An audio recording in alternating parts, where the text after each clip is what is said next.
Disney owning the rights to Alien and Predator actually sounded like the worst idea ever, but when you see it actually play out, it's expanded the universe of both franchise in a very interesting way that I can't even fully explain. So, I'm reviewing Predator Badlands. Let's talk about it.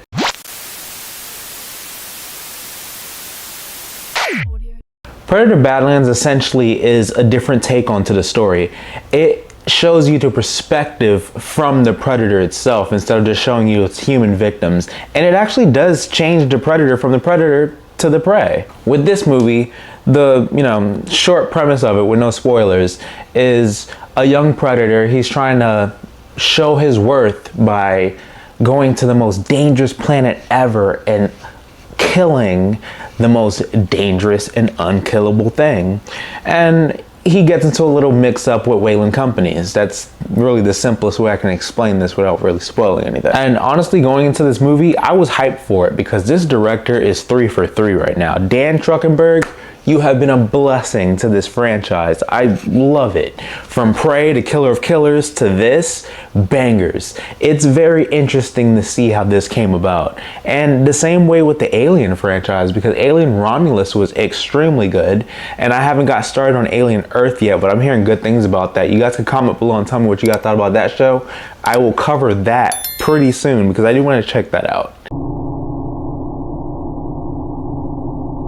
The thing that I liked about this was the setup. It really did come from a different perspective of how we view the Predator franchise as a whole.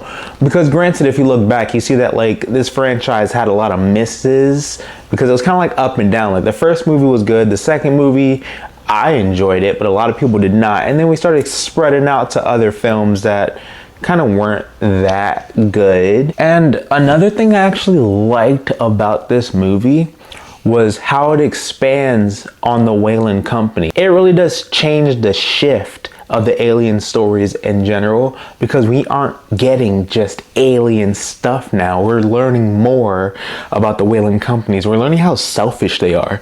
We're learning just how their only motive is to get creatures, is to get things, is to just experiment. And that's how come everybody gets into these situations in the alien movies. So what did you guys think about the crossovers with like the Alien and the Predator franchise? Not talking about Alien versus Predator because I hope we don't go down that road again. I'm sorry. There's an energy that's running through Predator Badlands that never really slows down. It doesn't really miss a beat. It's brutal, but it's never really joyless. The direction of this from this director, we all need to praise him for this because his first Predator movie was Prey. It was so interesting. I enjoyed that. And Killer of Killers really did show us a different side of the predator species, the Yachia. It takes it to a different perspective because we're not just seeing the predator hunt people. We're not seeing it from, the other characters' point of views. We're seeing in this movie from its point of view. And with this film being PG-13, a lot of people didn't really expect it to go as hard because this is the first PG-13 Predator film.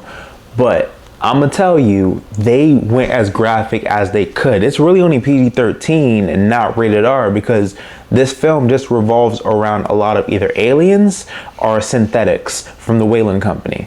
So there's no actual human blood. So they go extreme. This is very brutal. It's really as brutal as a rated R film just with no human blood. And I liked how they just jumped into the action. The opening sequence of this movie, it just gets you straight to it and it keeps you glued continuously through, and you see this predator on this different world because this movie is more based off of this different planet that he's on. It's a very dangerous planet.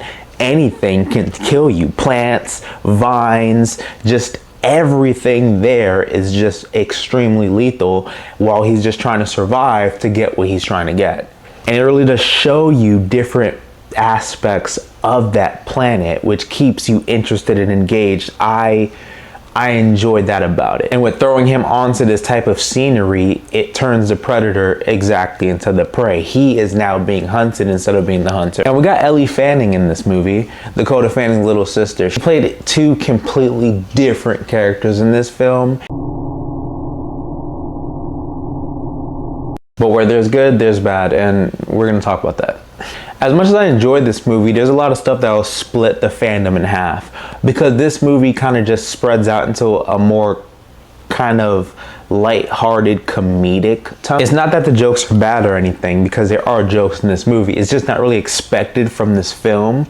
Certain characters are a little humorous and it wasn't expected, so of course it turns, you know, the dark action slight horror into a dark action horror slight comedy. And some of the comedic scenes does come from Elle's, one of her android characters, which does kind of throw some people off, because it's just adding a layer of humor that we weren't expecting. Like most movies, you can see that towards like the middle of the film, it does drop and it does slow down to a point where you think that they're taking too long with certain scenes, they're taking too long to get to certain points. It's kind of just a little dragged out, but it's not dragged out for long, and it really, when it speeds up, it speeds back up and goes continuously bonkers.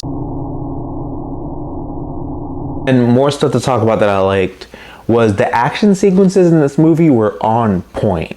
I know I already said this because it's a PG-13 movie. I know you guys are expecting like a lot more gore and craziness, but there was alien gore, and the action with that was wild. I enjoyed the cinematography. I enjoyed just the stunt coordination, just everything with the characters, and seeing that like most of the characters that like the Predator is going up against are more like, you know, other aliens and just more synthetics. You can see that they do go as hard for these things. This gets as intense as Mortal Kombat, just with non-human blood. But underneath all the action of this movie, it's a movie that has heart, and it's more about survival. It does put this Predator to the test to survive. It flips the power dynamic. It makes the hunter actually feel fear, and the hunted finally finds the strength. That's been the heart of every Predator movie though, you know, on the human side, to find the strength to survive, to find the heart and the will for it. But now its switch is coming from the Predator, and it really does work. This film is about ego, it's about adaptability, and it shows you what happens when you actually have someone that works perfectly well on a movie. So for Predator Badlands, it doesn't reinvent the wheel, but it refines it. It's tense, it's stylish, and it's surprisingly human. Not really quite as groundbreaking as Prey, but it is easily one of the greatest Predator films in the franchise. So my rating for Predator Badlands is a solid what's next. So Predator Badlands, what did you guys think about this movie if you guys have seen it yet? Comment below if you guys are actually seeing this film. And tell me, how'd you guys feel about Prey and how'd you guys feel about Killer of Killers? Because both of those films were extraordinary and very good. I love this director, and I can't wait to see more of what he has in store with the Predator franchise. And this film made me more hyped for more alien stuff too. So if you like my vibe, comment below, like and subscribe. And I'm James Hancock, signing off.